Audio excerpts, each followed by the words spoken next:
we have a look at Shawn Michaels, you know, everyone says he's one of the greatest workers of all time. He's got the backstage, you know, the attitude from back in the day.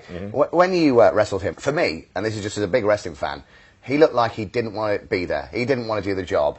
And the promo the day afterwards, when it was a case of, oh, he was too fast for me, you know, and the leg drop and everything.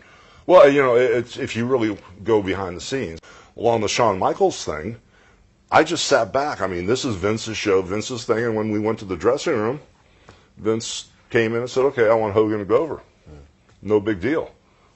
Well, you know, I kind of watched what was going on in the dressing room. And those were Vince's wishes. If he had told me to take the super kick and do the 1, 2, 3, even though everybody says I've never done a job, if you go back and look at my career, I've pretty much lost more matches in the last 15 years than I've won, trying to get guys over, from Triple H to The Undertaker to The Rock to this guy, you name it.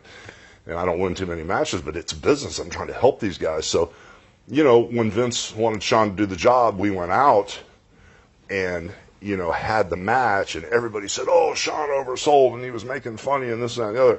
If Shawn was really doing that, you'd have to ask him, because I've seen him go to take the turnbuckle, he jumps on the bottom rope and does the triple window flip, which is, you know, okay, whatever. Yeah. You know, and he's done it several times, not just with me.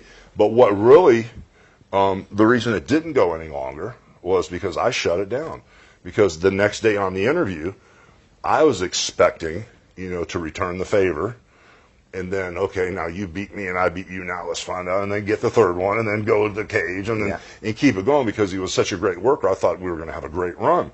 But it could be my fault, or maybe I was too, you know, had my feelings too much involved. But I thought the interview was going to be, you know what?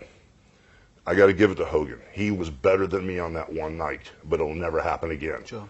You know what? I'm quicker. I'm faster than him. You know, he just had that moment. He had the crowd with him. He had the momentum, but it'll never happen again. I'm asking you, Hulk Hogan. You know, I thought that was going to be Which the is interview. pretty much exactly what he did with Undertaker after his first Undertaker. Yeah, and I thought that was going to be the business interview. But when he came out, he goes, ooh, he was too fast. He was too young. He had too much hair. And I said, I'm out. You know, I just told Vince, I said, bro, I said, your boy, you know, it's not business. And so I pulled the plug on that deal. Yeah. When you're talking about, sorry, beg your pardon. No, but that's where it ended up, and it wasn't a creative control thing. I said, I just don't want to. If it's going to be a clown show now from this point on, that I don't want to be. I thought this guy really wanted to dig and draw some money, but it was, you know, I've been around Shawn since then, and there is not that attitude at all. I mean, you know, we've talked on the phone, we've hung out together and stuff, and that piece of business is behind us. So whatever happened then, that's done and gone and over with. But at the time, it wasn't.